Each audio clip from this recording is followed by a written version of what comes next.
kaagad-agad, sino ba itong nagtatanong? Estrada, Google mo yan. O teka muna, may kaso pala ito. Ang dami pa ng kaso nito, convicted pala ito. Naku, nayari na. Masisira ngayon yung moral ascendancy mo. Yung moral No, ascendancy.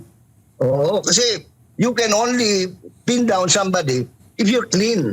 Kasi nakakalimutan ng mga mambabatas, yung pong mga iniimbita natin dyan sa Senado, sa Kongreso, they should be accorded the utmost respect.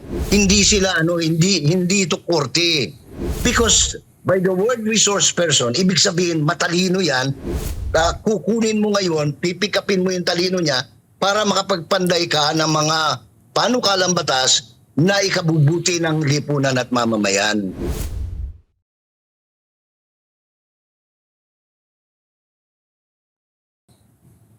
It could have been better done if he was in a courtroom and litigating a case, no?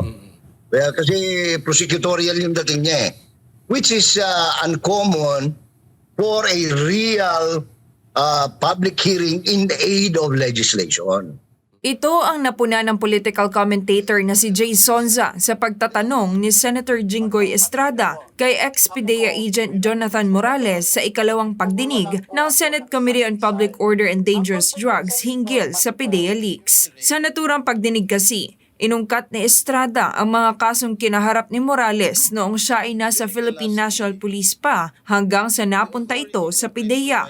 Bukod dito, sinabihan rin itong nagsisinungaling si Morales, bagay na may negatibong epekto umano sa mata ng publiko. Alam mo naman ang tao, ma'am, with this age, kaagad-agad, sino ba itong nagtatanong? Estrada, Google mo yan. O teka muna, may kaso pala ito. Ang dami pa ng kaso nito, convicted pala ito. Naku, nayari na. Masisira ngayon yung moral ascendancy mo. Yung moral No, ascendancy. Oo, kasi you can only pin down somebody if you're clean. Maaari naman ayon kay Zonza ang ginawang mga pagtatanong ni Jinggoy kay Morales kung Nagsabi siya ng predicate, no? Ginawa sana niya. Ako, itong mga tanong ko sa iyo, gagawin ko because I intend to file a bill amending such and such law, no? With respect to, anong tawag nito? Sa paghahawak ng mga dokumento o pagbibigay ng mga impormasyon na may kinalaman sa pambansang seguridad. Yung dapat naka-predicate dapat yun.